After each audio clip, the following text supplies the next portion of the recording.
Hello. We're ready. Well, we were. Something happened here, though. Things got smushed. Uh-oh. Things got changed. I don't know what's going on here. Oh, it put us in a two-person show. I apologize, folks. Hold on. Sorry about that, everybody. Why did it? Okay. All right. So I guess, should we just redo the intro, or how do we want to do this? I guess we're live now. Okay. We're live now. Everybody. This is what, a peek behind the curtain. But anyway. Absolutely. Hey, everybody, and welcome to today's News Tonight, the weeknight news show where we're joined by special guests, our lovely patrons, and our awesome YouTube audience to discuss the day's gaming news. I'm your host, Ash Paulson, and I'm joined today, as always, by my great friend and GVG co-founder, Steve Bowling, along with our very special returning guest, John Phipps of the Super Deluxe Games Cast. No Derek today. He's on another family trip, but he will be back next week, so don't worry. He's all good. But in the meantime, John, thanks for joining us again, man. How's it going? Dude, good. Like, I'm so glad you asked me to be on. Like you said, this is my second time on, and I'm actually an avid listener of the show, and have been since the beginning. So yeah, no, dude, this is just a great honor, man. Plus, like, you know, you guys are just cool. So I like hanging out. I like hanging out with you. What can I say? Oh well, thanks we're lucky you think we're cool. Well, I don't know if we're pretty nerdy over here. Well, I'm here, so you guys are cool by association now. Oh, there we go. That works. There you go. Awesome. Well, we do have a particular conversation to have about something that crushed all our souls at E3 a couple of weeks ago. But before that, we do have a sponsor for today's episode, and that is the spectacular Straight Lace. Straight Lace has a game called The Sol Device on Steam. It's a puzzle platformer where the player can create temporary platforms by shooting projectiles onto walls at the cost of HP to navigate the environment. The game's third anniversary is today, July 9th. Happy birthday, Sol Device and Straight Lace. And to celebrate, the developer is releasing an update with new puzzles and a challenge pack. After just a little more testing, 8 new challenge puzzles will be added to the game, along with a number of other minor improvements. Straight Lace is also planning to add more puzzles, but unfortunately ran out of time to design them by today. However, several more are currently in the works and will be added to the game as soon as they're finished. Additionally, after the challenge update, Straight Lace plans to work on a soulless difficulty, where the map will be redesigned to be more challenging and the player won't have access to the Sol Device, only the other unlockable abilities. So as I said, the Sol Device is available now on Steam for free, and I'm going to put a link to that in the chat in 1 second. But as always, Straight Lace, thank you so much for your incredible support of the channel. You've been here pretty much since the beginning, sponsoring TNT, being a great friend and supporter of GVG and TNT. So thank you so much for your incredible support. Absolutely. Couldn't say it better myself. Yes, and I am posting, you can already find the link to the Sol Device and Straight Lace's YouTube channel in the description below, but I am posting it in the chat right now. So go check it out, everybody. And all right, well, it's Friday. It's episode 107. We're closing out the week with some fun news stories. But before that, we gotta go a little dark. We gotta talk about a particularly soul-crushing announcement at E3 that John, I know that you were every bit as just blindsided and why would they do this as we were. And I am, of course, talking not only about Square Enix's absolutely horrible presentation, but mainly the whole Pixel Remaster series, the Final Fantasy 1 through 6, being announced, hell yeah, but for only Steam and mobile. Boo. So, I don't know, like, this may not be obvious to everybody who's watching, but if you look behind me, I don't know if it's clear or not that I'm a Final Fantasy guy. I mean, you know, and so this has been something. And Steve and I have had this conversation in the past, actually. This is something that I have been wanting for literal years. Like, literal years. And I sat there and watched, like, no disrespect if you like the Saga games. They're not very well known. They're incredibly niche. And so, you know, the Saga games are getting all this fanfare, all this red carpet treatment. And I'm thinking to myself, okay, the old school Final Fantasy games have to be next, right? This has to happen. It makes too much sense. And then somebody told me, hey, John, you're going to have a really good E3. And they're like, because they're announcing these Square Enix Final Fantasy 1 through 6 remasters, and I was like, oh shit! Like, I was so stoked, and so it was worse for me because I knew they were going to be there, and so I'm sitting there like getting ready for it, and you can see we were live streaming it on SDCC, and somebody screen capped the moment it said Steam and mobile. and like you could literally see my essence leave my body. Like I that reveal had been what, 10 seconds long? Yeah, after Like, the yeah. 25 minutes of Guardians of the Galaxy. I don't know, and like, you know, we've learned more since then, right? Like we've seen some of the visuals, you know, we've seen that font. Oh my god. I know the font.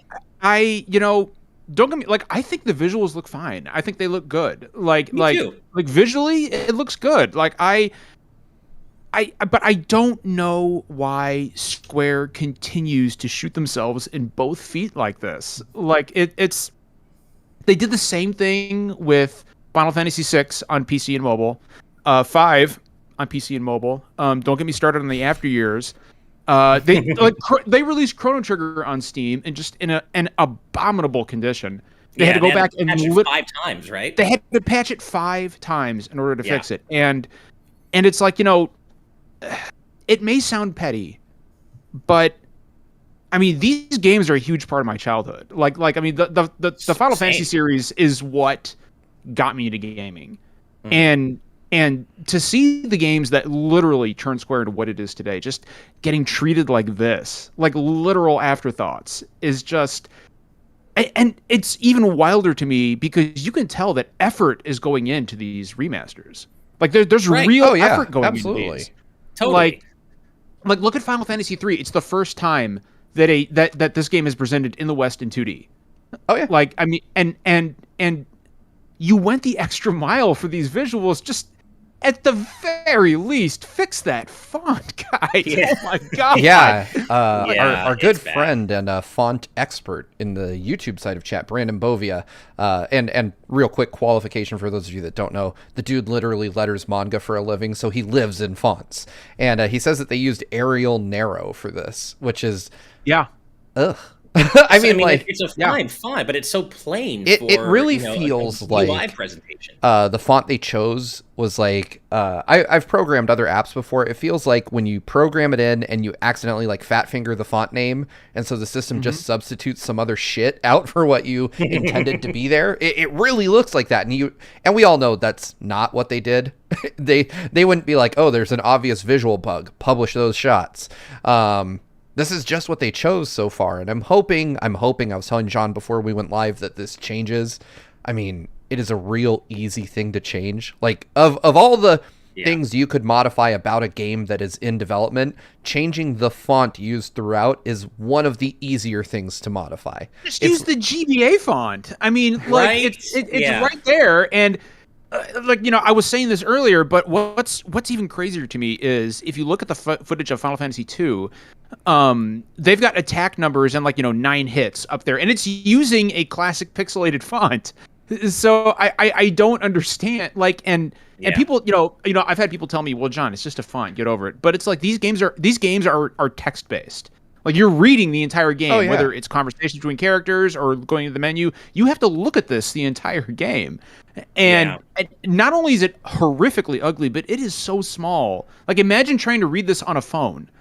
Like, I can't fathom it. Like, I don't know what's, like, this is one of those times where I can sit here and go, oh, Square Enix being Square, but I literally cannot. I can't get behind. I can't imagine what they're thinking. You sound so much like what I've been saying. Like, it, you know, a lot of the time I'll be like, well, you know what? I'm not the guy paid to make all the business decisions. Maybe they have access to sales data and metrics that I don't. So, you know, I'll try to give them the benefit of the doubt. But in this case, I genuinely cannot even begin to fathom when and why and how the decision was made not to bring this to consoles, or at least just the Switch. It's not as though they always do this. Like, Collection of Mana is a great example. They gave fans exactly what they wanted with Collection of Mana. Exactly. Yep. So what happened here? And, like, they even, like, Trials of Mana is not only a fantastic game, but they went the extra, like, they rewrote all the dialogue in that game in a new, easily readable font that was pleasing to the eye. And you know, that was a high quality port. The romancing games, like the Saga games, like they remade those. Like, I mean, they kept that nice pixelated look, but I mean, there's animated enemies. And so for this to happen, I just like, and it's so like Legend of Mana, right? Like a good game, not the most popular game in the world. I don't think anybody would sit here and say that it's Square Enix's magnum opus or anything. Sure. But it got a wonderful remaster. Right. Just a beautiful remaster. And then Square Enix just like farts out this 20-second like and what's weirder is like, did you guys see that 30-minute video that it was an interview with Uematsu and Sakaguchi that was on YouTube, and it had a bunch of footage from the new games. It was all in Japanese. And then they nuked it. They nuked it. Yeah. Yeah. And like that's when we got our first really good look at a lot of the gameplay. And I was like, this looks really good, which makes all the decisions behind the marketing and the release platforms and the font all the more baffling. Yeah, it really does. I mean, there's just so much. Like, one thing I despise is when a game is really inconsistent with its fonts. Like, there are pixel fonts in the UI in certain places, like Brandon was pointing out in the chat. They use a good-looking font in other places within the same game. And I'm like, just put that one everywhere. That'd be fine. Like, the other thing for me is that the font that they're using just doesn't fit with the visual style of the game whatsoever. Like, right, it's like, well, and it goes against their marketing, right? They're like, we want to show you these games as, we're going to take the visuals of old and remaster them, but we want to give you that pixel look, and then you give us an Arial narrow font. Like, it completely clashes with the design of the game, and like, I gotta ask you guys, both of you, do you think they're going to change this? Because no, you don't think so? Given Square Enix's history with mobile and Steam ports, I think Chrono Trigger had this same issue before it was patched one of the 5 times, if I remember correctly. I just don't see them with it coming out at July 28th. I think the first 3 games are coming out around that. I feel like we're maybe a bit too far into the end game for them to want to bother making that change. Perhaps in a post-release patch.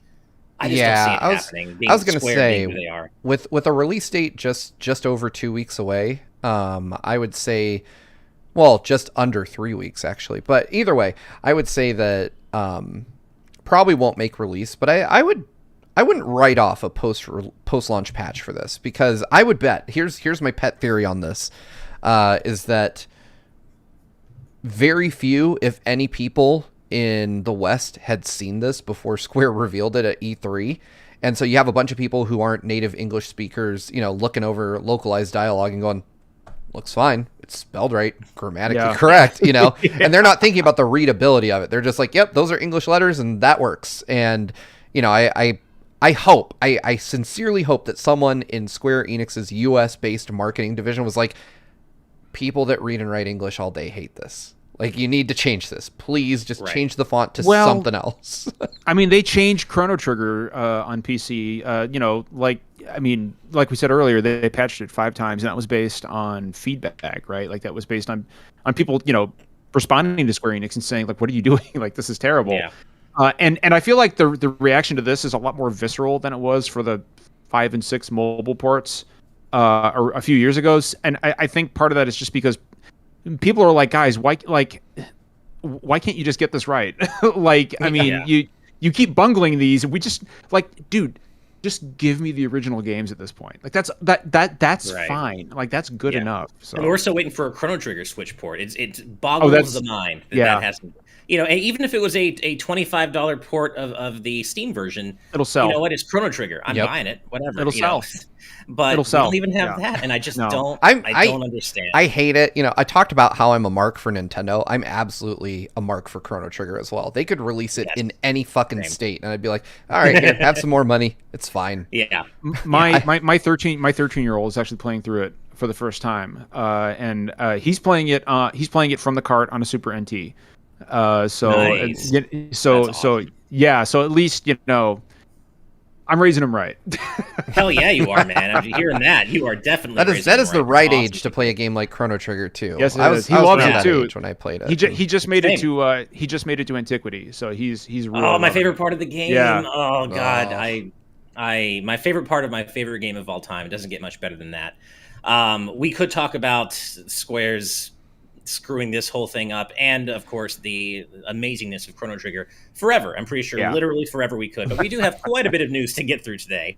But before that, we have a few super chats. So first is $2 from Jaden Buck saying Smush Vibes Gaming. Yeah, thank you for rolling with us through that little technical mishap at the beginning there, Jaden. Thank you very much. I'm not gonna lie, I thought that said Smashed Vibes Gaming, and I was like, I don't have a drink. I know. I have water next to me, but that's not going to get me smashed. So next is $2 from Rubberman202 saying happy 40th birthday to Donkey Kong. And yeah, I did indeed just look this up while we were talking, and it is actually Donkey Kong's 40th anniversary, and Nintendo has done shit all for it, or even said anything. I do want to point out our good friend John Cartwright did post a reminder to folks that Nintendo did release like one of the only commercially available arcade perfect ports of Donkey Kong onto the Switch a couple years back. So if you want to celebrate, you do have the game available, and apparently it's like a perfect conversion, which is a rarity, I suppose. Rarity. I see what you did there. But yeah, happy 40th anniversary, DK. I would say, expand Dong or Dong expanding, but there's not really anything going on today for your anniversry, man. I'm really sorry to hear that. I'm just glad DK is older than me. Like, I see these anniversaries, I'm like, Mario's 35 and I'm 39. We're the same. Me and DK are the same age. Yeah. Hey, that's not bad. Really you were born in a good year then. Next up, we have $5 from Shantae the Person saying Nintendo's got a monkey's paw, but Square has the biggest one of them all. Here's a great game, bad PC port. Here's a remaster. It's ugly as sin. LMAO. Yeah, I don't know what Square's doing over there, man.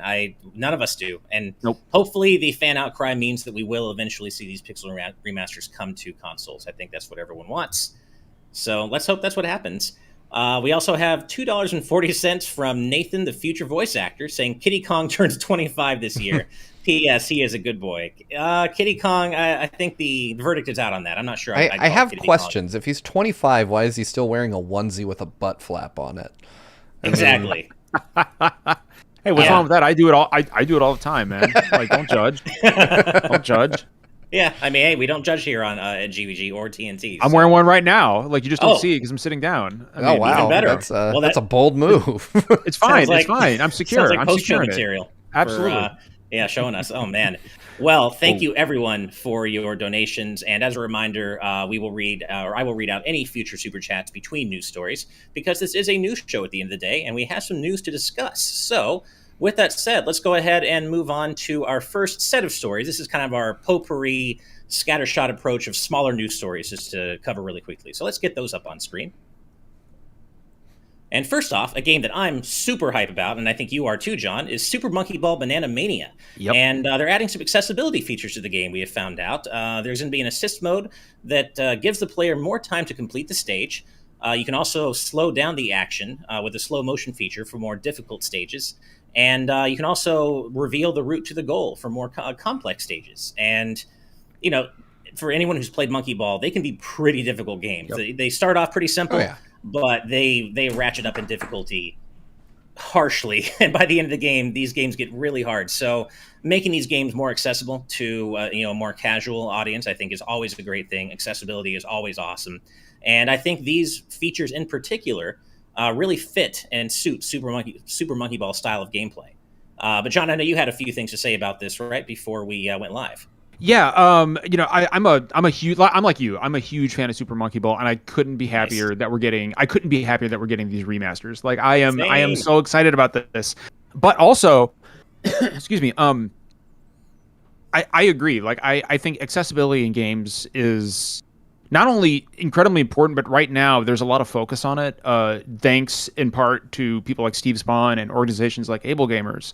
Kind of shining a spotlight on it, and it's not something that I ever would have. I mean, I'm an able-bodied individual, but until recently, I didn't know very many disabled gamers, and I became friends with guys like Steve Spawn, and then I realized that this isn't just about like easy modes. Like accessibility in this industry is a real problem, and I am so happy to see more and more devs embrace the mantra of everybody should be able to play.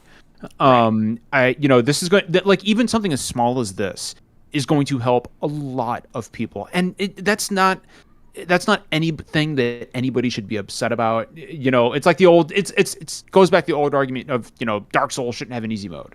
Well, why not? Like, I mean, it's not hurting you, so just don't use it. And exactly. I think this is a good thing, and I hope to see more of it throughout the industry going forward. It's very encouraging. Absolutely. Like, I've never understood people that don't want more options. Like, what does having more options do to you that upsets you so much? It's the whole gatekeeping mentality, and it's bullshit is what it is. You should experience X game the way it was meant to be experienced, or the way I think you should experience it. No, play games in whatever ways make you happiest and make you have the most fun. It's like you're spending $60 to enjoy something. Right. Not to play it the way other people tell you it needs to be played. I don't give a shit what you do with your game once you get it home. As long as that thing you're doing with your game doesn't harm someone else, it's all good. Play it how you like. I'm a big whiskey drinker.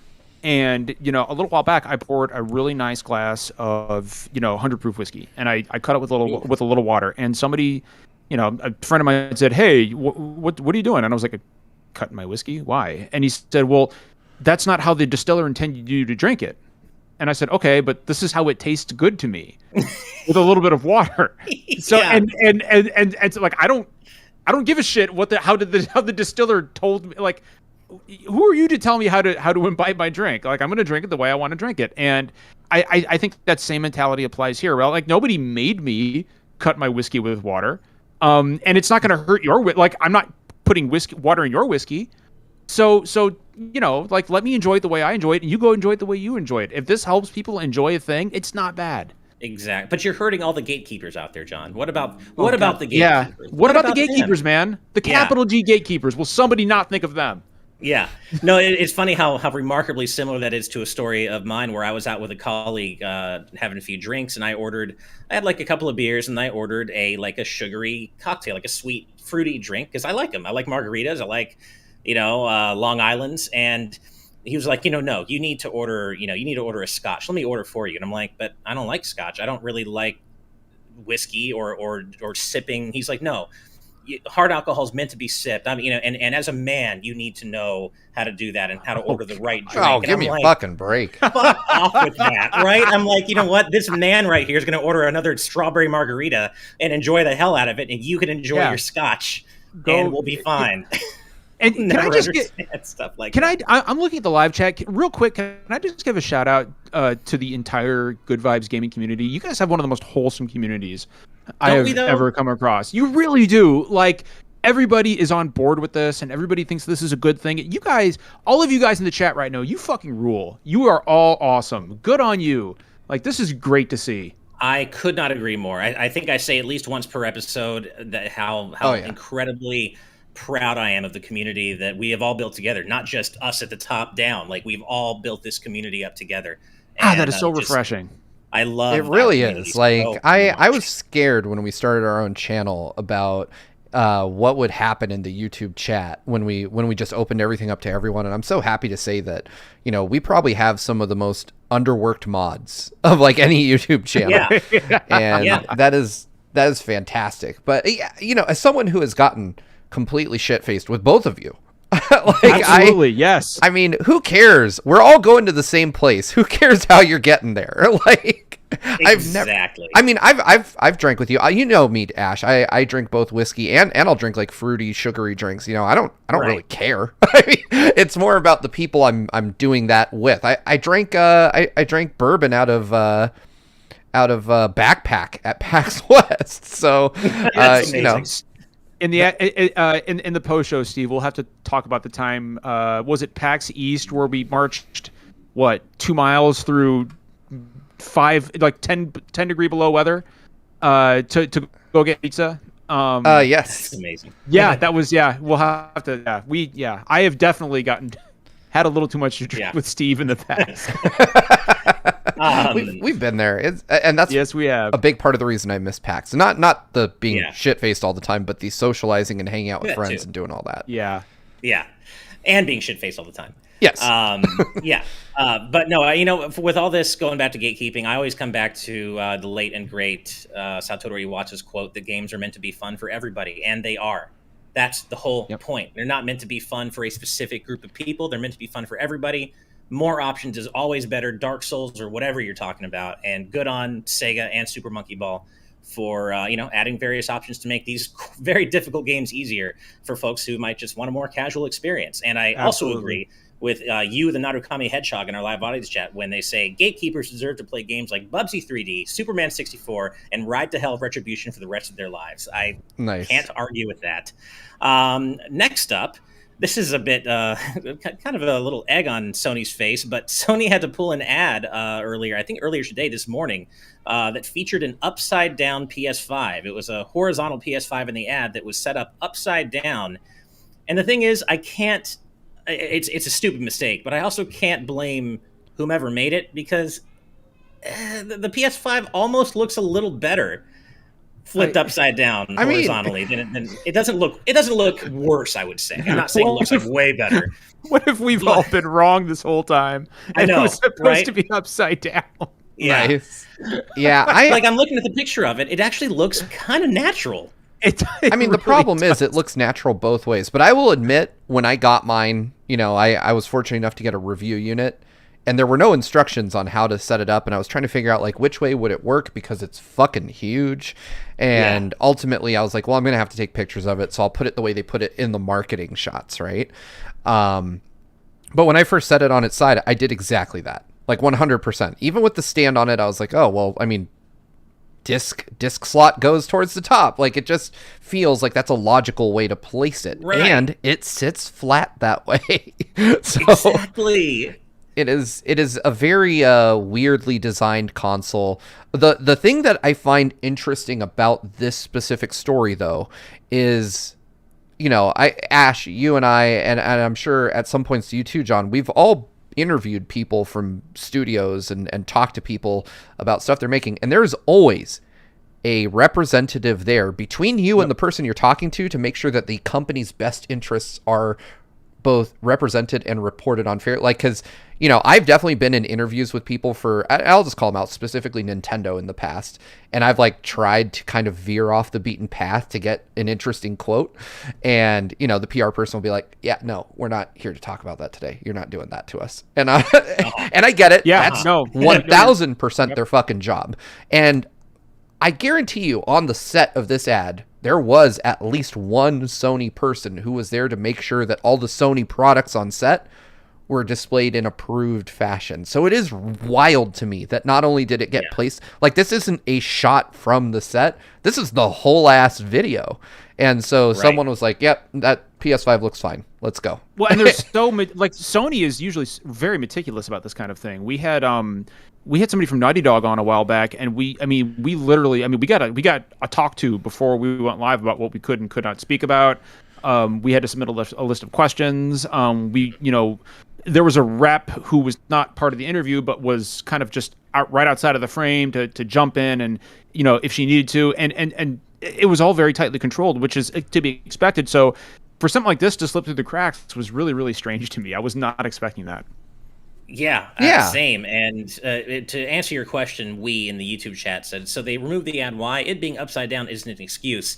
But when you're Sony reps and you have very specific and strict guidelines on how PlayStation products can be shown, it is a big deal. Because let's just say, and I'm not saying this is the case, but let's just say if you play with your PS5 horizontally upside down for long enough, it could cause some internal damage, right? If they don't fix that, if they don't pull the ad and fix it, then especially if you live in the US, in our lawsuit-obsessed country, people can say, well, but I watched that official PS5 commercial and it was upside down, so how was I supposed to know? Yep. And then Sony's got a big-ass problem on their hands. And so as silly as it is, they actually do have to pull it just to protect their own asses. Yeah, I agree with that 100%. It's just something that, and you're right, corporations are very obsessed with how their products are shown. And it, I assume that keeping a disk drive upside down for years on end will eventually contribute to the degradation of its quality.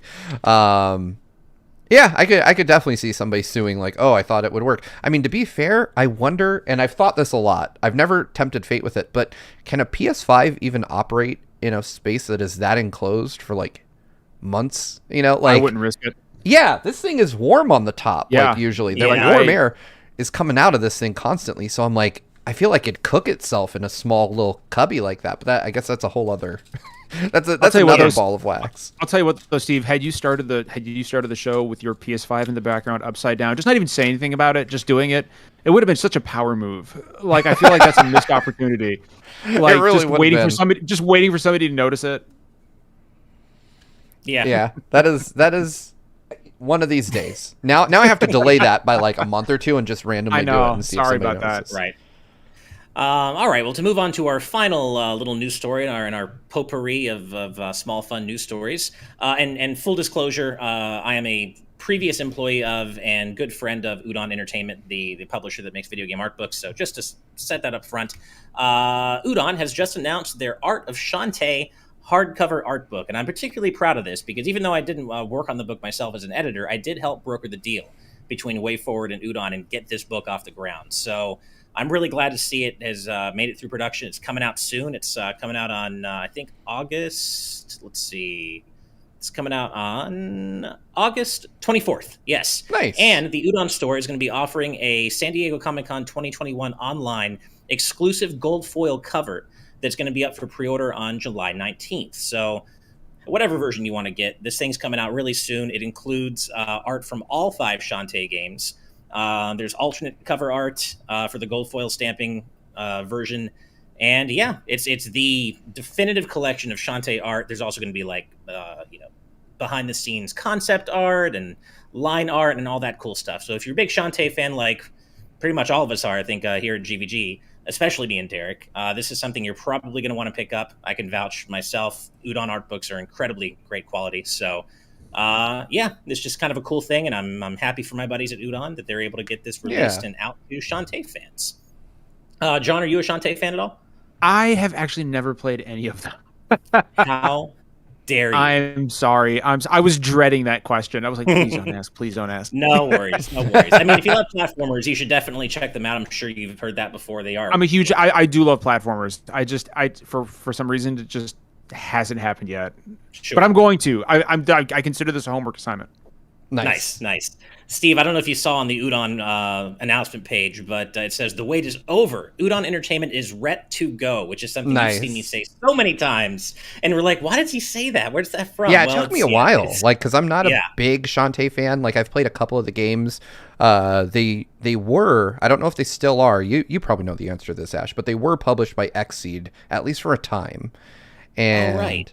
they used to just send me like everything they would publish, and so that's my first experience with Shantae was, I believe, on the Vita.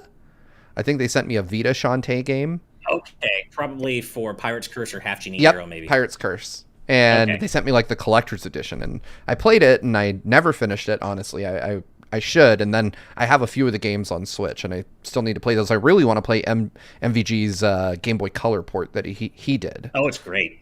Yeah. Yeah, check that out too. He did great, and we got to have him back on again too. He was a previous guest of TNT, and he was awesome to have on. So we'll certainly look into having him on again. But yeah, so that's kind of the end of our potpourri collection of small news stories. But with that said, let's go ahead and move on to one of our main news stories for the day. And I'm just going to say, gotta go fast. Gotta go fast. Yeah, always gotta go fast. So, Sonic Colors Ultimate has gotten a new trailer. Sega just dropped one yesterday, I believe, detailing all the improvements and additions coming to this new version of Sonic Colors. And there's a lot of it. So, of course, there's the usual suite of visual improvements, 60 FPS, 4K, obviously on 4K compatible systems, revamped lighting, and quote-unquote improved graphics, which I take to mean probably redone textures, things like that. Yeah. There's a rival rush mode where you can face off with Metal Sonic in both the game's 3D and 2D levels. And if you win, and I assume there are other ways to get these, but if you win, you get some of what is another new feature to the game, which is park tokens. And you can spend park tokens in the game's store to unlock unique boosts, auras, gloves, and shoes for Sonic to kind of customize his appearance. And that's completely new to Sonic Colors. That was not in the original game at all. There's a new Wisp called the Jade Ghost that lets you let Sonic transform into the Jade Ghost Wisp and phase through solid objects and fly around to find hidden areas. You can customize your controls. There is the Tails save item, where, of course, we've seen a little bit of this before, where if you fall into a pit and you have one of these, Tails swoops in to save you, and you don't lose a life. There's something called the 100 count ring that I guess gives you temporary invincibility and gives you a score bonus after the stage. That seems like it's maybe something more for speedrunners and high score chasers. And then, of course, there's the remix soundtrack. And if you watch this trailer, you can hear some of that. You hear Planet Wisp and the remix of Planet Wisp, and I've seen some complaints about this, and I'm like, I think this new version of Planet Wisp sounds great. The only issue, though, is can you optionally listen to the original soundtrack? And that seems to maybe be what has people a little tripped up. And I understand that, because the original soundtrack for Sonic Colors is fantastic, like most Sonic music is. And so I would really prefer the ability to swap between the original and remix soundtracks. Yeah. But I got to say, this new version of Planet Wisp is a banger, in my opinion. Steve, I know you said you have not played Sonic Colors, correct? I have not beat Sonic Colors, but I have played a bit of it. A little bit of it. Okay. I dig what I played. It's just it came at a time where I had other shit to do, and I never ended up coming back to it because it's 3D Sonics more often than not tend to lose me in the back 40. So fair enough. What about you, John? Have you played the original Colors? I have, and nice. I love it. And I am, I think traditionally Sonic is at his absolute best when he's in 2D. I generally don't enjoy most of the 3D Sonics, but Colors is incredible. This is real. I mean, to be honest with you, this is really the only 3D Sonic that ever really resonated with me. Really? And not Generations? No. And maybe that's because, I've always primarily been a Nintendo guy, right? Mm-hmm. And maybe I've got a lot of fond memories of playing this on the Wii. I can't even really put my finger on what it is about Sonic Colors that I think elevates it above all the other 3D Sonics I've played. What I do know is this is going to look so good in 4K. It is, right? Yeah.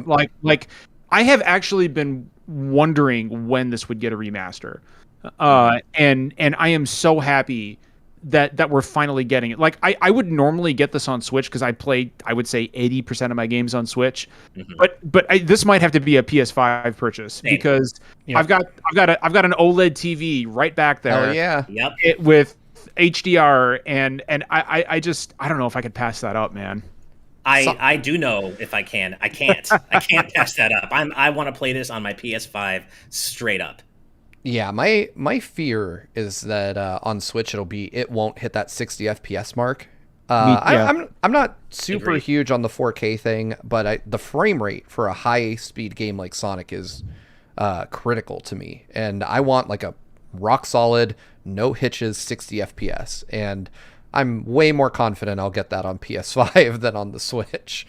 Exactly. So yeah, I'm going to go where it performs the best. Yeah, I mean, the same can be said of Sonic Forces. I mean, nothing could make that game good. But I still was happy to have played it and reviewed it on PS4 over Switch, just because, again, Sonic games, you really do want that super smooth frame rate. And Sonic games typically look really good. They're just really nice to look at. So having that higher resolution, and especially a 4K Sonic game now here with Sonic Colors Ultimate, yeah, I mean, it's weird because it's a little paradoxical. Sonic feels more at home on Nintendo platforms for me. After Sega went their their hardware development went belly up, I just felt like Sonic is most at home on Nintendo consoles. But at the same time, like you guys both said, I want to play this game in 4K at a smooth 60 FPS straight up. And that's what I'm looking forward to with this game. Well, and what's wild about that is, I agree with you, right? I think Sonic feels most at home on Nintendo, hands down. And all three of us are Nintendo guys, and I think we're all planning on purchasing this on PS5. The wild thing is to me is that I think when you look at the split for sales of this game, I think it's going to heavily favor Nintendo. I think more people are going to purchase this on the Switch than probably Xbox and PlayStation combined. I think you're right. And honestly, I kind of. I kind of wish I could convince people. Like, I feel like this is one of those games where one of those third-party games where you really need to experience it without a single hitch. I think Steve is completely on the money when he's like, I just don't know if I can trust the Switch to run this, especially in handheld at a stable 60 frames a second. I don't think it's going to happen. Yeah, I think it'll be a stable 30 FPS. Yeah, Switch. Brandon Bovia in our chat was saying that he had heard Switch was confirmed 30 FPS, which really? I mean, but sounds about right. If you're sensitive to frame rates like I am, man, going from 60 to 30 is a rough transition. Like, it really is. If I can play a game in 60 FPS, I'll choose the platform that does that. In fact, to kind of underline that point, I picked up Monster Hunter Stories 2 on PC. Because I played the Switch demo and I was like, this is a little rough. Like, doesn't run great. It looks great, but it runs kind of like ass. And I was like, I really want to I want to play this game. It looks like exactly the type of game I could sink a ton of hours into, but I don't want like a cell shaded game that runs at, 15 FPS, even if it's just some of the time. Like Breath of the Wild drives me crazy. They're one of my favorite games. Yeah. But God, that Sacred Forest or the where you pick up the Master Sword. I always say Sacred Forest, but I'm pretty sure I'm wrong on that. Right. Either way, you all know where I'm talking about, and you know that the frame rate just chugs in there, and that drives me mad. I'm like, this is supposed to be like a moment of the game that is just filled with hype. Like, you find the Master Sword and you're going to it, and to be fair, the scene, even for a launch Switch title, is beautiful. Like the way the light is filtering through the trees. It looks like the art from fucking A Link to the Past. And I'm like, I love this moment. And then you rotate the camera and you're like, oh God. It's like turning into a slideshow in here. Like, we need that Switch Pro, Nintendo. Give us that Switch Pro. Someday. For me, I'll say that it comes down, it's a little bit more genre dependent for me. I mean, I typically do prefer 60 FPS when I can get it. And in games like, for example, Ratchet and Clank Rift Apart, I would frequently go back and forth between 4K 30 and sub 4K 60, and generally play most of the game in 60. But in a game like Monster Hunter Stories 2, I played the demo as well, and I didn't have as much of an issue with that, being obviously a fairly solid 30 FPS. I don't think it was fully solid, but it's a turn-based RPG, right? So it doesn't bother me quite as much. But when it comes to platformers, rhythm games, fighting games, like, I gotta have that 60 FPS, refresh rate, that experience. And yeah, to your what you said about Ratchet and Clank Rift Apart, Steve. Yeah, I loved playing it at 60 FPS. But toward the end of my playthrough, though, they did release that patch that updated the fidelity mode to 40 FPS at an 120 hertz refresh rate for 120 hertz supported monitors, and I finished the game in that mode. I wish I had that option the entire time, because 40 FPS was a nice middle ground. So not to stunt too much, but I beat that game before it came out because I couldn't stop playing it, and it's amazing. I've almost platinumed the game now. I don't know that I'm going to, but maybe. But I played the whole game in 4K 30, like in the fidelity mode, just because I have realized now that as much as frame rate means a lot to me, as long as it is steady, I will trade off like 60 FPS for just mind-blowing visuals. Like, for instance, Miles Morales, that option was there from day 0. And I was like, 60 FPS looks cool, but in 30 FPS, I can see the fucking reflections in Spider-Man's eyes. And I was like, and that alone makes this whole thing worth the trade-off for me. I remember the moment that I was trying to decide what I would play it in for review, and I just happened to be like stuck to the side of like a glass building. And in one mode, I could see Miles perfectly reflected and the other buildings. And in one mode, I could see like a little bit of Miles and nothing else. And I was like, well, that seals it for me. I was like, I'm playing it in a lower frame rate because it looks ridiculous. And the same thing happened for me with Ratchet and Clank. I was just like, the game looks too good for me to sacrifice the visual fidelity for a smoother frame rate. Now, if it was the difference between an uneven frame rate and 60 FPS, I'd be like, all right, because that actually hampers my enjoyment to a degree. But if it's a rock solid 30 and a rock solid 60 and one looks dramatically better, then I'll probably go where the visuals are more striking, just because. Well, yeah, that to me is That makes almost as total sense. impressive as all the other like cool shit it does with level streaming and stuff like that. Well, I mean, and that's why like I said, I switched back and forth. Like, I think I did end up spending more time in 60 FPS, but I kept switching back and forth because there's really no wrong answer here, right? They both have their it's all down to preference. And did you play? Have you tried it at 40 FPS with the new patch? I haven't. The update came Dude, out. it looks amazing. I need to. The problem I've been having lately, and I don't know, Ash, you also have the same model of OLED that I do. Yeah.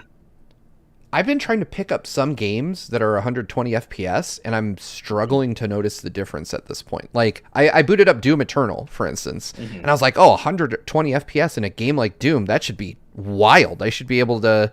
And I could not notice the difference between that and 60. But then in Gears of War 5, night and day, I was able to notice it right away. Ori, I'm able to notice it. But some games I'm starting to notice, like, I don't know if they're actually hitting 120 FPS internally or if they just have a mode. Right. Well, correct me if I'm wrong, but I think in this case, it's I haven't played in a 120 FPS game yet. In this case, it was 120 hertz with a 40 FPS. Yeah. So to be clear, and that's where I start to get confused because honestly, your refresh rate and your frame rate, if they're the same, then it should be noticeably more smooth, right? Like 120 hertz means that the screen is refreshing 120 times a second. Yeah. Which, and coupled with a 120 frames per second frame rate, should butter smooth, like ridiculously good looking game. I'm sure that the Ratchet and Clank patch probably delivers a really smooth feeling experience, because I know Assassin's Creed Valhalla did something similar where it uses variable refresh rate on displays that support it to kind of take like an iffy frame rate and make it smooth it out. And I really liked that, but yeah, it's one of those things that is now like a marketing point that is really confusing to suss out. Like at the beginning of the PS4 Pro / Xbox Series or Xbox One S generation of consoles, where we were like, okay, is this native 4K or is it upscaled 4K? And basically the answer to everyone's question was like, wait till Digital Foundry makes a video on it and let them explain it to you. And that's where I'm at now with 120 hertz, because I'm like, okay, I have a handful of games that support it, but I don't know if they're actually running at 120 FPS, and there's no fucking way to tell. Like the Xbox just says like, oh yeah, it's in this mode, and your TV says, yeah, it's in this mode, but I can't detect a difference in some games. It's all over the place. Well, I'll be curious to hear your thoughts when you do try the... I'll try it tonight so that we can talk about it Monday. The frame pacing's perfect from what I can tell. But to bring things back to Sonic Colors Ultimate, obviously we're all pretty excited about this. We all want to play it on PS5, which to be clear, there is no PS5 specific version. It's going to be PS4 and Xbox One. So it's going to be, basically PS4 Pro 4K. Essentially playing it on the PS5. But yeah, this is one of Sonic's best 3D games. It is almost like half 3D, half 2D. Both styles of gameplay work really well in Sonic Colors. And I think it was you, Narukami, who said it in the patron chat a little earlier. I'm just hoping this eventually gives us Sonic Generations Ultimate, because Generations is probably, even above Colors, my favorite 3D Sonic game. And of course, there's a whole 2D component to that too. But I just love Generations, and it's amazing just how good that game still looks. Having been released in, I think, 2009 is when it came out. I could be wrong about that. I think you're right. But 12 years later, it still is a real looker, and I'd love to see that refreshed for the current generation of hardware. But yeah, and then of course we spent most of our time talking about the visual upgrades. But yeah, we went over everything else that's coming to it. I'm looking forward to seeing the Park Token store system, seeing all the goofy ways you can customize Sonic. That should be fun. Yeah, I'm just looking forward to replaying this game in general. Hell yeah. And just beholding the visual spectacle that will be Sonic Colors at 40 or at 4K 60 FPS. But with that said, I think we spent quite a bit of time on Sonic Colors Ultimate, so let's go ahead and move on to our next story, which... Oh, go ahead. We do have a super chat. Yes, we have some super chats, yes. So, we have, I think, a couple of super chats. Yes. Come on, YouTube. Here we go. Okay, $2 from Skull Kid Tiger saying, what if Fat Sonic is because of Danimal's only diet? That could be. Danimals probably isn't the best thing to eat, especially if that's all you're eating. So... But Fat Sonic, I think, predates Danimals. I don't know, how long has Danimals been a brand?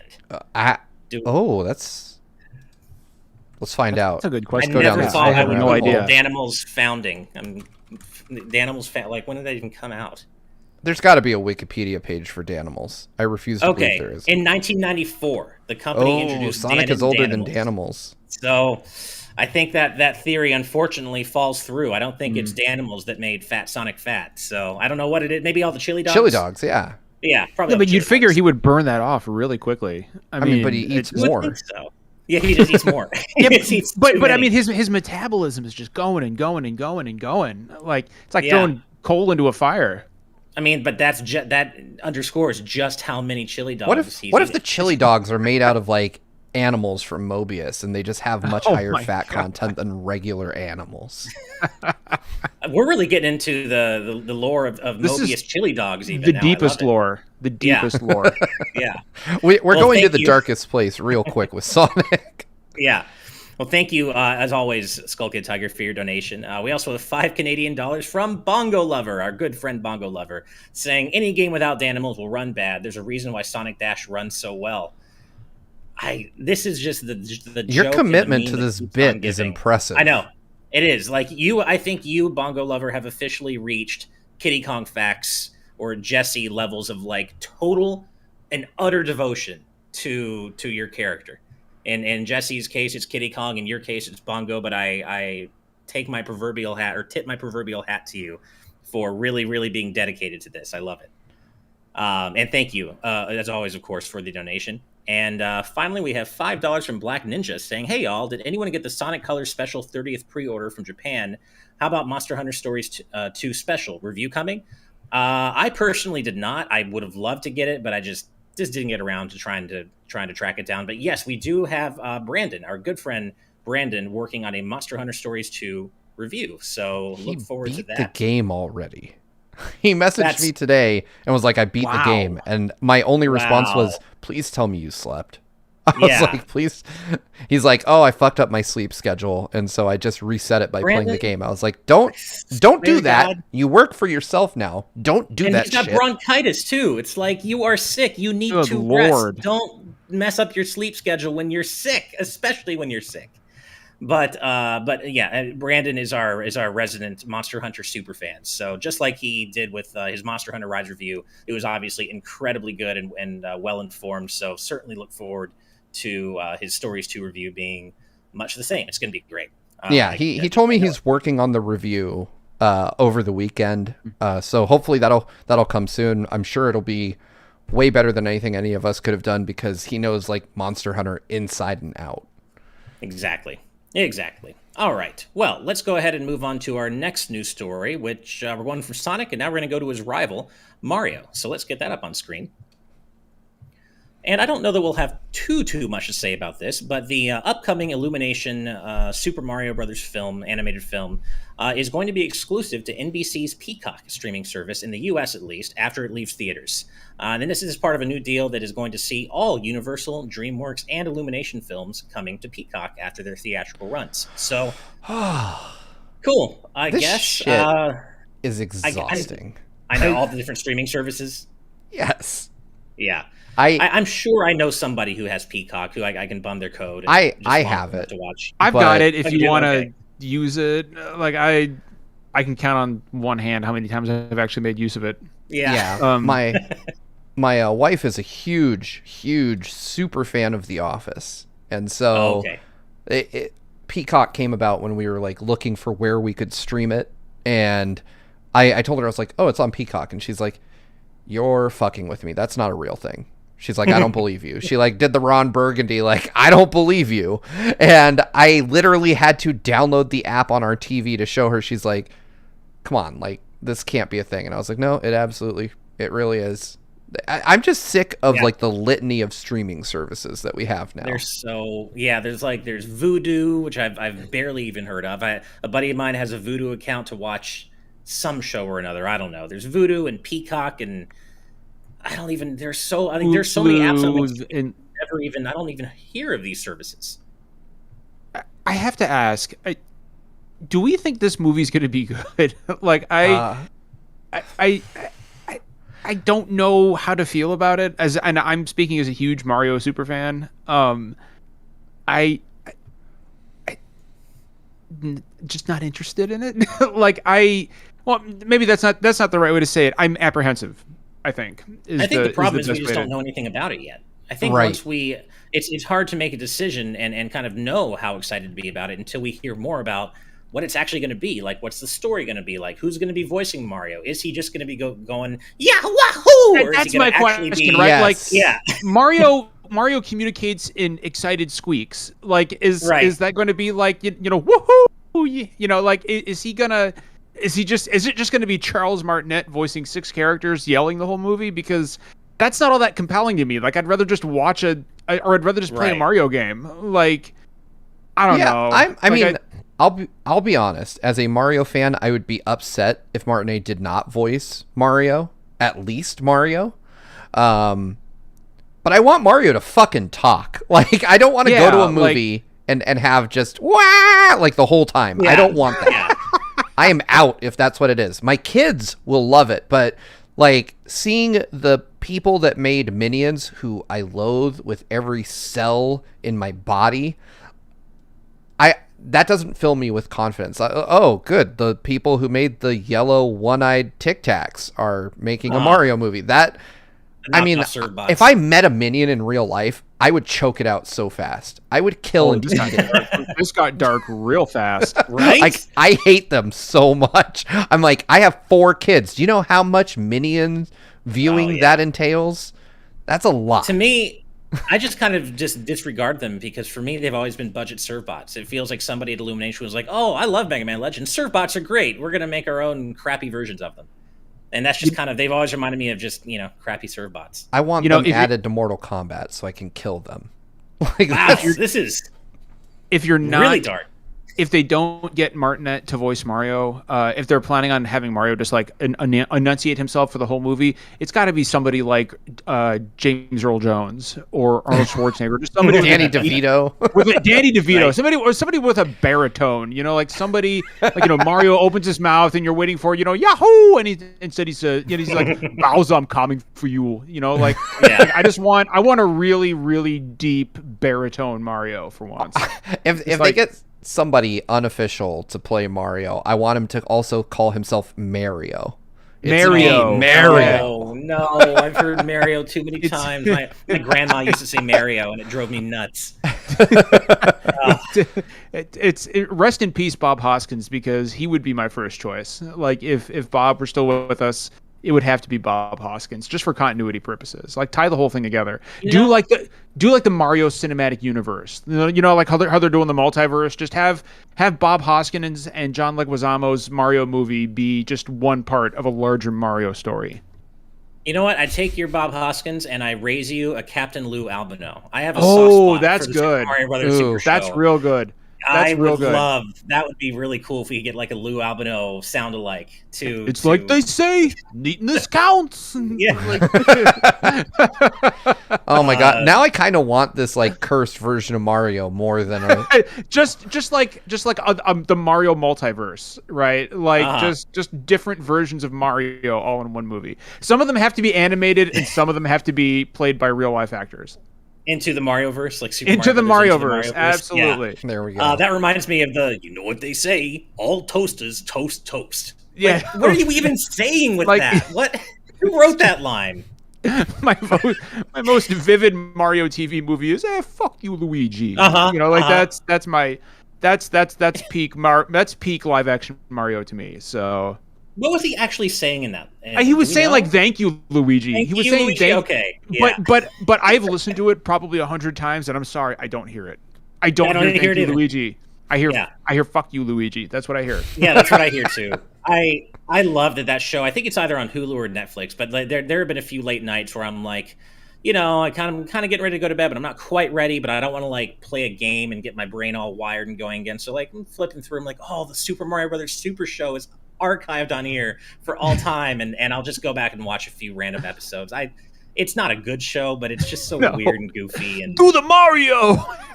That song though, unironically, is a banger though. I do love that. Yeah. I love that opening theme. It's great. Take And then one step. right from side to side. Oh man. Oh, this sounds like a post-show video. We might have to watch the opening and the post-show. Oh my Nice. And then of course you had in the Super Mario Brothers 3 cartoon, either the Mario 3 or the Mario World cartoon, you had Toad, who randomly had kind of like a Brooklyn, New Jersey accent, but crossed with Toad's weird hyper high voice, and it was just really strange. It was a really strange crossover for Toad. Yep. Yeah. But so I think what it comes down to with the Illumination movies, we just don't know what to expect yet with it. We don't know enough about it to know whether or not to be excited for it. So, but we will absolutely watch it and discuss it here. Oh yeah, that is for even if it's sure. terrible. It might even be a better post-movie discussion if it is fucking terrible.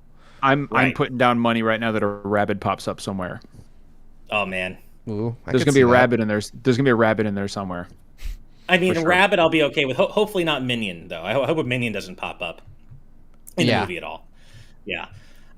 Before we move on to the next story, we have a £2 donation from Alan Wilkinson saying Wario, Waluigi, and Minions / Despicable team up, please. You know, I don't know if any of us here like Minions enough to want to see that personally. I know Steve doesn't. He wants to die. I don't wish death upon them like some people do, but at the same time, if I saw a minion dying, I wouldn't save it. Let's just say that. Wow, this is really, man, you guys are brutal. And I'm sure that Steve was the one who put it in that position. So I don't want to step on his toes. Right. I arranged the hit. Yeah. Oh man, well, the minion hate is real today. Also, a very important question from Bongo Lover with a $2 Canadian donation asking Steve, what's worse, Minions or Rabbids? Oh, dude, a million times Minions. Like Rabbids are mildly annoying. Sure.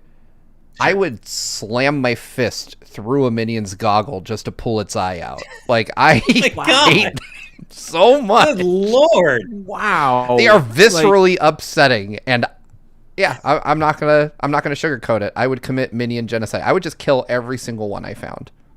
Rabbids are annoying, but at least in King of Battle, you get to beat them up. Like minions are untouchable. There's no way you can actually physically harm a minion, which I think makes them even worse. Yep. Well, also you have Rabid Peach and now Rabid Rosalina, and they're funny caricatures of the Mario characters they're based on, right? And Rabid Peach always being obsessed with her phone and taking pictures for social media. And Rosalina being kind of emo and like an annoyed teen. Yeah. So there's charm there to be had, but while I don't share the bloodlust for Minions that the two of you apparently do, I don't like them at all. I just don't find them appealing whatsoever. And like I said, I just find them as budget serve bots. So yeah, I'd take Rabbids over Minions as well. Somebody chats in Minion Peach when. Oh God, no, never. Hopefully never. All right. Well, let's move on from something Steve really hates to something he might actually be kind of interested in. Let's see. I'm curious to hear your thoughts on this, Steve. Let's get that up on screen. So, the xScreen, which is a display that essentially hooks up to your Xbox Series S, has met its Kickstarter funding goal of $9,650 in just 20 minutes, and it's now sitting at over $71,000. And if you'd asked me, I would not have ever thought that there was like a huge demand for playing your Xbox Series S on the go, but apparently there is.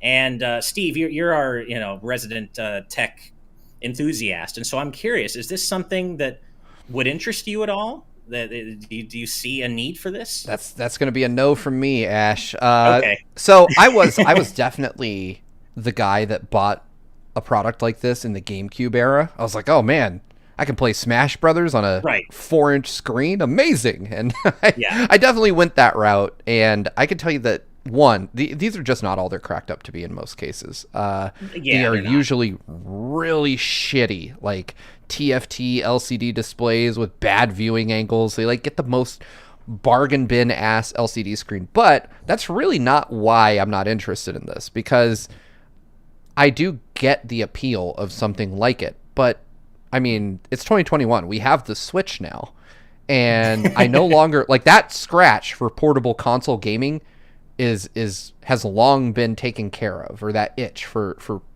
portable console gaming has long been scratched. If I want to play a console quality game away from a television, I don't look at my Xbox anymore. I don't look at anything but the Switch. I'm just like, oh, well, I have a device that literally exists for that purpose.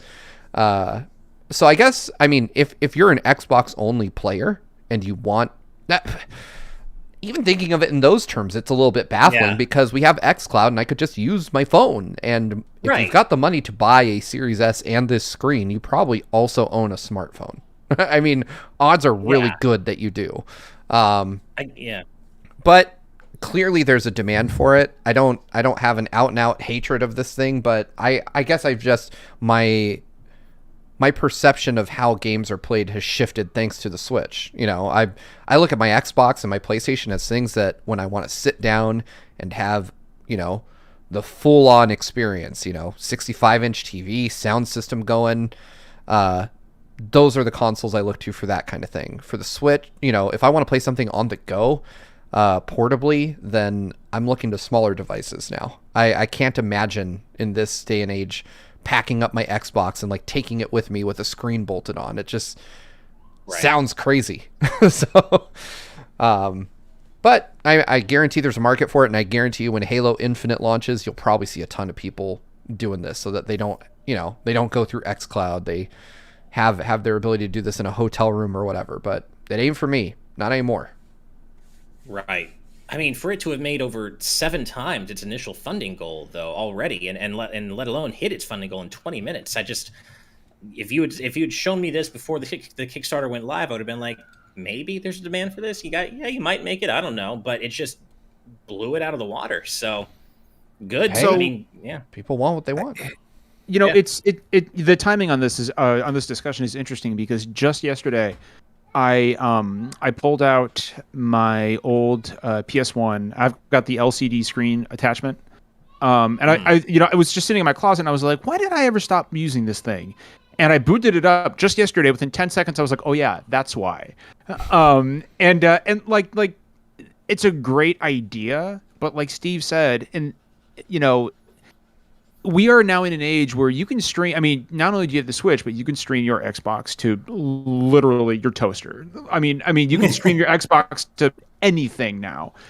And I had not heard of this until Ash, you sent me the topics for today, and so I looked into it. And I'm a fine print kind of guy, right? Mm-hmm. So I start looking at the Kickstarter, right? Because I'm like, man, this went really quick, and I like Steve said, these things are usually not what I would call the highest, top shelf quality, right? Right. So I'm interested in what the components of this thing actually are. So I'm looking at the page. I can't find anything, right? Then buried at the bottom of the FAQ on the Kickstarter page, the very bottom, it says, what are the exact technical specifications of the screen panel and the xScreen? And the answer is, at this stage, we are in the process of finalizing the exact panel model we will use in production of the xScreen. Damn. So all models we are considering are high-performance 1080p 60Hz panels that are suited for video games use. Okay, that's literally every television. Right. Like that's every monitor almost. It's a big red flag for me when you are pushing this, this Kickstarter here. And I'm not saying they're being underhanded or anything, not at all. Right. But what I am saying is that for this thing to be already fully funded, without them actually having finalized on the panel they're using, no, no, yeah. I'm not no, that there's everything about this screams budget to me, and besides, there's, I don't know, I don't see that. Clearly, like you said, there's a demand for this, but I think the demand are from people who are just absolute 100% purists and say, I don't want to stream to a phone, I don't want to stream anywhere, I want to play my Xbox on an actual screen that's designed for video games. And I just, I don't know. I to me, it's just, this sounds incredibly risky. Yep. Sure. And you have to drop just shy of $200 for it too to get one. Yeah, like Yeah, you have to pledge approximately $187 US dollars, and you will receive one xScreen display. And apparently, they are going to start shipping in January 2022. So I guess it has a bit of way to go in production, and They are maybe absolutely not going to ship in January. no. it seemed a bit soon to me. I agree. I mean, they haven't even decided on the panel they're going to use. I Right. mean, which tells me that this thing is not it's not even in development. It's an idea right now, right? Like they're researching it, like and clearly the interest is there. But now, I mean, what you've essentially done is you have funded this project. You've made a lot of lofty promises on the front of your Kickstarter page, but buried in the very last section of the FAQ is, well, we don't actually know what panel we're going to use. Like, so now, like, I mean, you need to hit a home run on this. And like Steve said, these generally are not home runs. They're just not. Like, right. And I think people will get these, they'll plug them in, and they'll enjoy the novelty of it for a few hours, and they'll go right back to playing it on their 55-inch 4K OLEDs. Right. Yeah, I agree with that. So you're thinking like it's just going to be generally disappointing, but it's not going to be like a nuclear level Kickstarter failure like something like Mighty Number 9. You just think it's going to be generally. I mean, Mighty Number 9 came out. I'm not sure. So my big thing is I've never built and shipped a physical product before, right? But I know very well that if I were planning, if I was serious about shipping a product, like a physical item, and I'm not talking about our fucking shirts down below if you want one of those, but I'm talking about like something that you have to design and create from the ground up. Because I mean, John mentions they haven't sourced the panel. What are the odds then that they have the manufacturing lined up for the case that goes around the panel? Or the circuitry, the custom circuitry that's involved to get an HDMI output. Because if I go to Samsung and I say, hey, I need 100,000 of your displays, they're not going to hand it to me built, ready to bolt onto an Xbox. They're going to give me just a display panel. And then I'm going to have to figure out how to get a controller built for that goes to HDMI, get a cable designed that's just the right length to go from the back of that display into an Xbox Series S, keeping in mind the rest of the physical design of the product. I doubt that if they haven't sourced the panel, that they have manufacturing lined up for all those other pieces. There's a video of this thing on their Kickstarter page, right? And you see them plugging it into the Xbox, and then you see gameplay. But this is very clearly, there's nothing actually happening on these screens. They're taking gameplay from somewhere else and just superimposing it on this screen, which is fine. Like, that's how you do commercials. But the whole thing, like when you consider that, and the fact that, I don't know, something about this just seems incredibly half-baked to me. Like, there's a lot of wishful thinking here, and none of this footage on these screens that you're seeing on this video is actual. Like, this is all very clearly just super, like, footage from a television that's been compressed and superimposed over this screen on a video. And I just, I don't know, man. Nothing about this I don't know. This is weird. That's the best. It's just weird. Like, I don't know who this is for. It's not even a thing that exists. Like, so I don't know. And one of the things they advertise too is built-in speakers. And like, I don't know about you guys, but I would never want to play, a next or current gen game coming through what I imagine are going to be fairly low quality speakers in this 11-inch screen. I can't imagine it's going to sound any sort of good. No, it doesn't seem like the way I'd ever want to play an Xbox Series S game or any Xbox game, PlayStation game, Switch. I mean, even with the Switch. There's a guy in the video, Ash. This guy in the video playing this thing on his lap in front of a television, and it's like, why? Like, why would you do that? Why? Yeah. Like. I mean, so you can watch the sports game, but just like put the sports game on your phone. Like, I mean, that's what I like. Who the hell? And he's playing Gears of. Like, who the hell is playing Gears of War and watching a football game at the same? Like, just I don't know.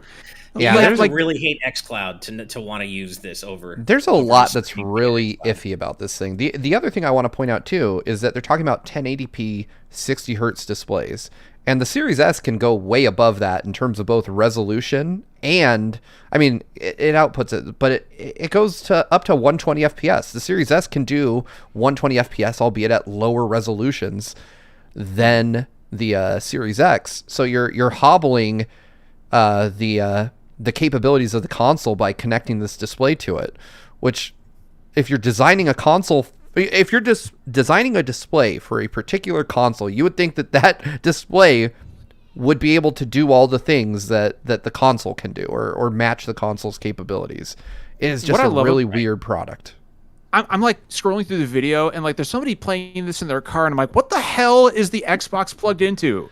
Like what? You're in the car. What is it plugged into? Like this is like people with the Wii U all over again. Like the small subset of people that insisted the Wii U was portable, and they're like, well, if you have a backpack and you're near an outlet, it's fine. Yeah. Like there's not a single plug to be had in this video. None of these things are actually plugged in. Nobody's playing their Xbox in the car, guys. No, yeah, exactly. Like, and that's why I think I'm so surprised. This seems to have such a limited appeal, especially given some of the questionable specs or lack thereof that we're seeing with this so far. I'm just so surprised that it just blew its funding goal out of the water so quickly. Who the hell is playing their Xbox in the car? Yeah, I know. I think that this is just a new wave of people, because I was definitely one of them that are amused by the novelty, the idea of it, and then when you get it, like John said, you'll turn it on, you'll try it, and you'll be like, yeah, this isn't as good as the TV. Yeah, I mean, I can't tell you the number of months that I had a GameCube with a screen just sitting on top of it, hooked up to my TV, and eventually I just came to grips with reality that I wasted $150 and was like, well, I'm going to go get rid of this. And got rid of the display. I was like, I'm literally never going to play it like this. Yeah. Oh, my God. Well, we do have one more news story to discuss. But before we do, I want to highlight something Bolt Mouse X said in our YouTube chat, just because I want to speak this into existence. They say, what next? Minion versions of GVG Gang? Oh, God, why did I say that? I want to see what a Minion version of Steve looks like, just because of the raw hatred Steve carries for these things. You know what? I will counter that with if somebody, one of you artists out there in the GV gang, ignores what Ash just said and creates an illustration of me straight up murdering a minion, I will put it on the next episode of this show. It will be our splash screen until the episode starts. So choose your team, choose your side. Right. Wow. Right. Maybe if you do this, maybe try not to make it too over the top gory, just so we don't, run afoul of anything or push away anybody waiting for the show. You create the art however you want. I'll censor it if I need to. Nice. There you go. That's the way to do it. Oh man, I never knew of your unbridled hatred for these things. I mean, Steve. Ash, I'm going to be real with you. I know you're not a father. You're a fur dad. But I know that you, as a human being, definitely understand that kids can be annoying. And I guarantee you that at various points throughout your life, you've met kids of loved ones or friends, and you've been like, get me the fuck away from these kids. Now imagine one thing that perfectly encapsulates all the annoying things children do, and that they love it. And they consume it constantly. And that is Minions. Minions are everything you don't like about kids mixed with everything you don't like about media.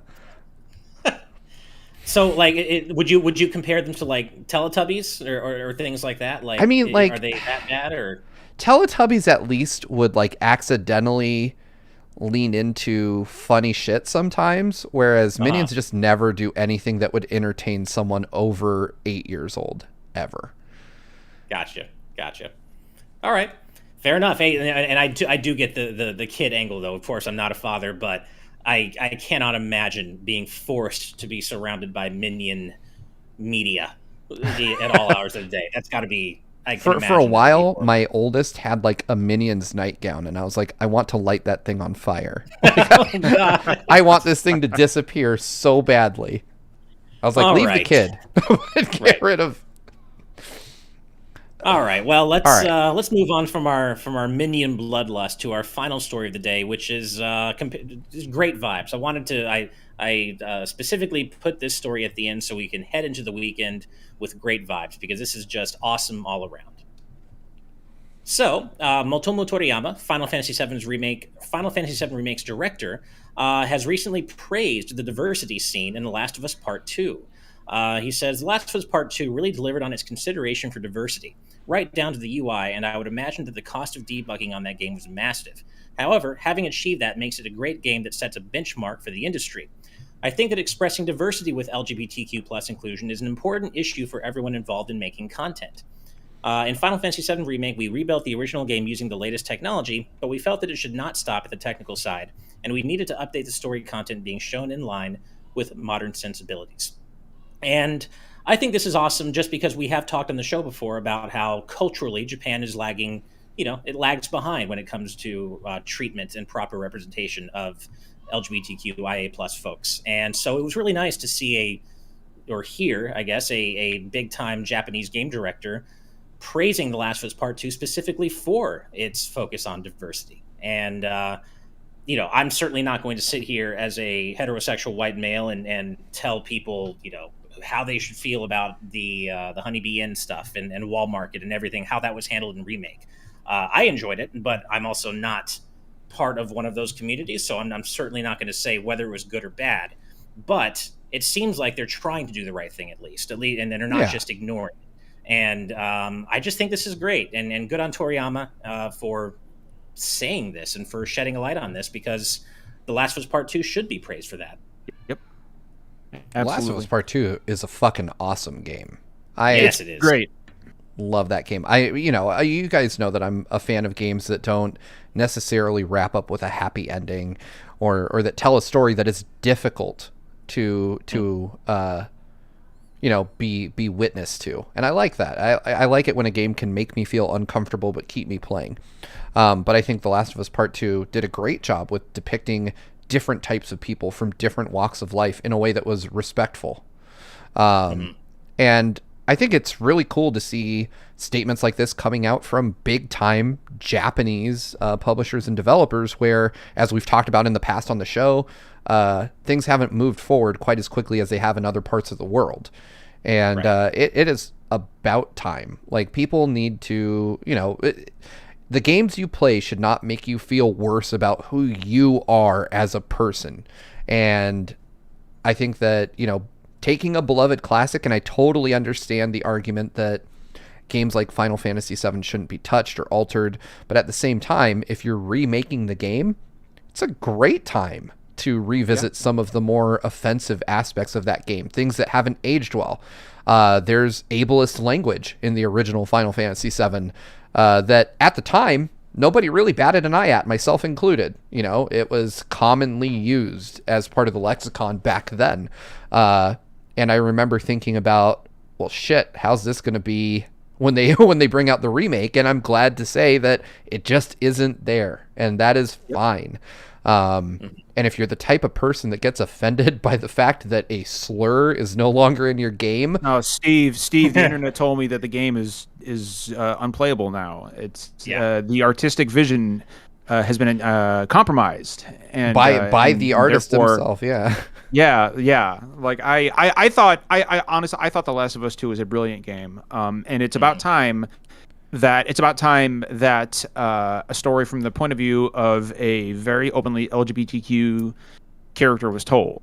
I thought the romance between Dina and Ellie was very well told and beautiful. And also, I think the game deserves a shout out for the depiction of Abby as not just, like a strong, a very physically powerful woman who, the kind of woman that you don't see depicted very often in video games, but as a former Marine, I can tell you are all over the place. And I thought that was wonderful, and the only thing I didn't like about the game was the amount of vitriol that I saw online targeted towards characters like Abby. And but hopefully this is the beginning of a sea change in the industry where depictions of women in games don't conform to what a bunch of fucking internet trolls want. Yeah. I think this is great. I think it's, and I think The Last of Us Part 2 will be remembered as a kind of a benchmark game, not just because of how good it is, but because of what it's done for inclusion in gaming. Mm-hmm. Yeah. And I have to say, with FF7 Remake, I was originally concerned that they would either dumb down everything that made Wall Market, and they would either just try to smear it out, just to not even try to approach it whatsoever, and just kind of like gloss over it, or that they would be incredibly tone deaf and maybe just completely drop the ball on it. And instead, they doubled down on what makes Wall Market and Honeybee Inn what they are, in at least to my mind, a pretty respectful way. Again, I can't say that from a position of authority, because I'm not part of that community, and I would never speak for anybody who is.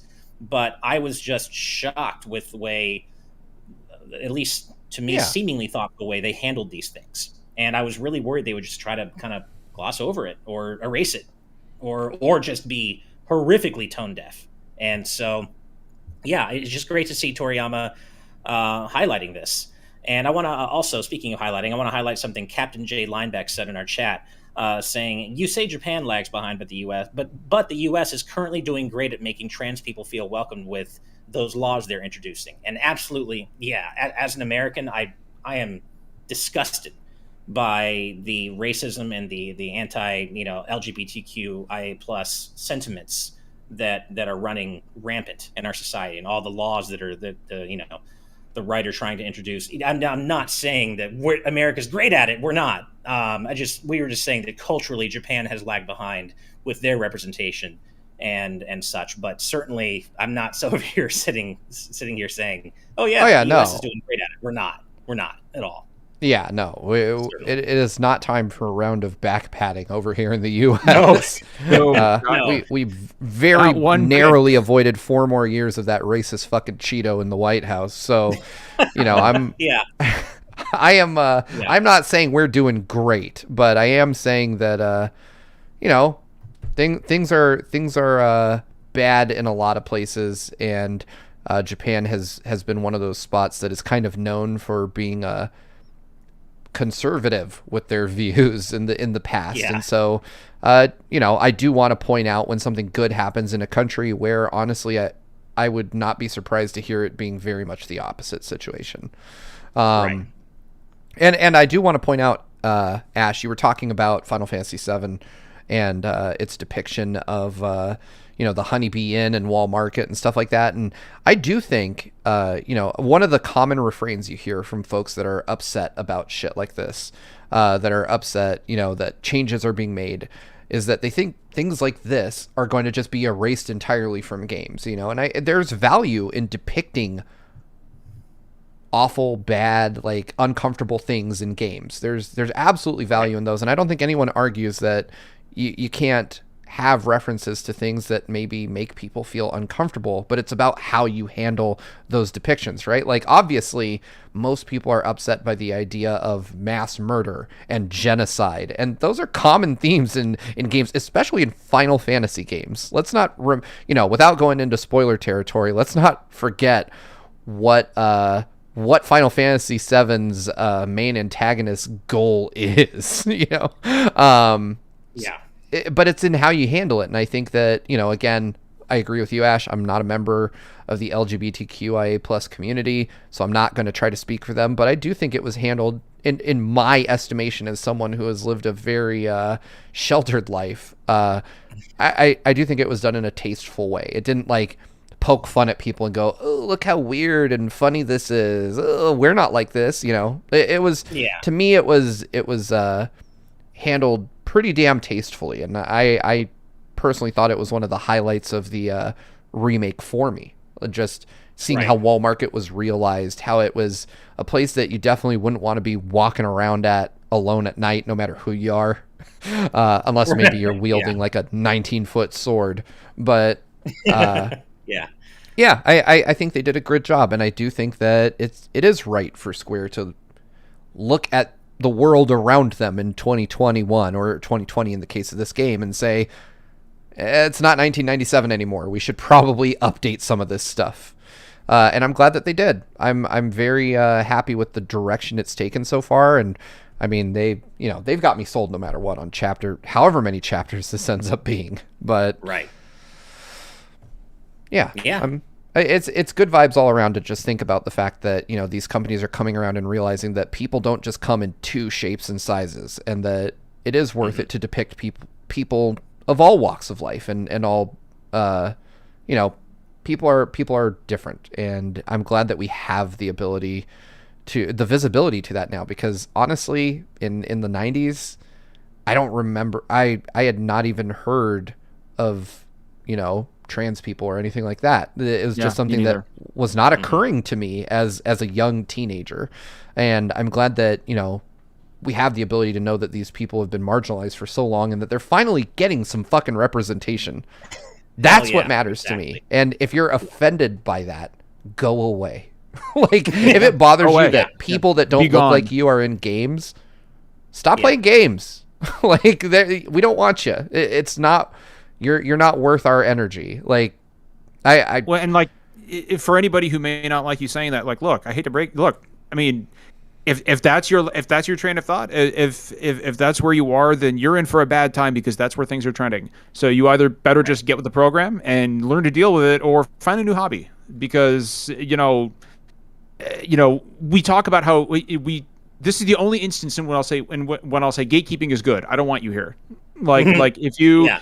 If you are not willing to acknowledge somebody else's right to exist, then I don't want you here. Go away. Right. Perfectly stated. Perfectly stated. And I think on that note, that is a great way to wrap up the show today and head right into the weekend. Except we did just get a $5 donation from Luis Benitez with no statement, but thank you for the donation. And that's even better vibes going into the weekend. We got one last donation. So that brings us to the end of episode 107. Of today's News Tonight, and thank you all for hanging out with us today and discussing the news and just spending part of your Friday with us. But as always, of course, before we head out, John, please tell our incredible audience where they can find you on the internet, man. Yeah, sure. You can find me on Twitter at GameDadJP. I am the creator and co-host of Super Deluxe Games Cast, a very small gaming podcast. We focus on positivity and mental well-being and inclusivity.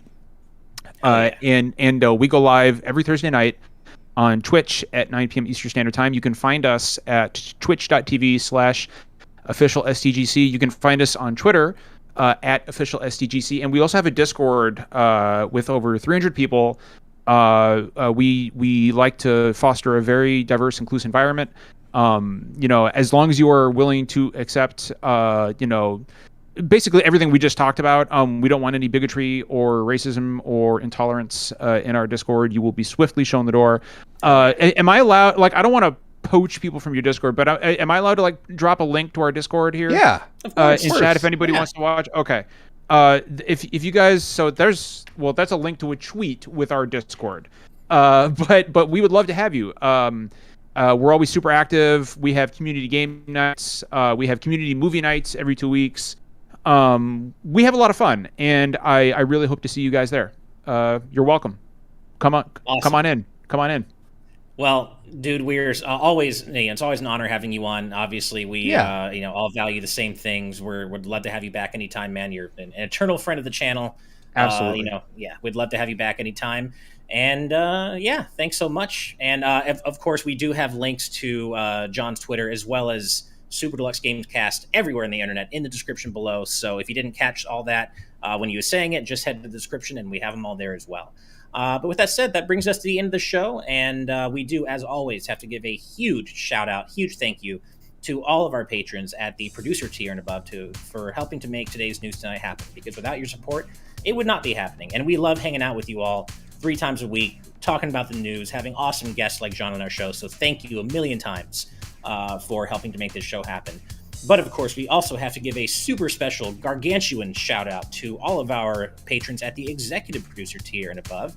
And those fine, wonderful, awesome folks include Jared Edinger, Brandon Bovia, Rob Arman X, Etiono Ben, Dan and Twistle, Dennis J, Z Patty, Hyrule Hermit, Sky Blue Flames, Adam O'Sullivan, It's ATM, Octopuppet, Richard Herrera, Michael Phone, Aiko Carroll, The D-Pad, Vesmio, Waffle King, Kitty Kong Fax, Angel Martinez, Vedran Hotik, 112, John, Joshua Hunter, Evernight Studio, Benny Yao, Sapphire, Azran127, Pagrima, Kinrule09, Jake Pelka, Geller, Joseph Rutkin, Charlie Bird, Geeky Griffin, Lucky Wonderfish, Kyle, Top Dog 23100, Young Ben Kenobi, Doug Showmix, Andrew Medeiros, Orem M, Brady Power, Sakuragi, Becca, Rocks the Cat,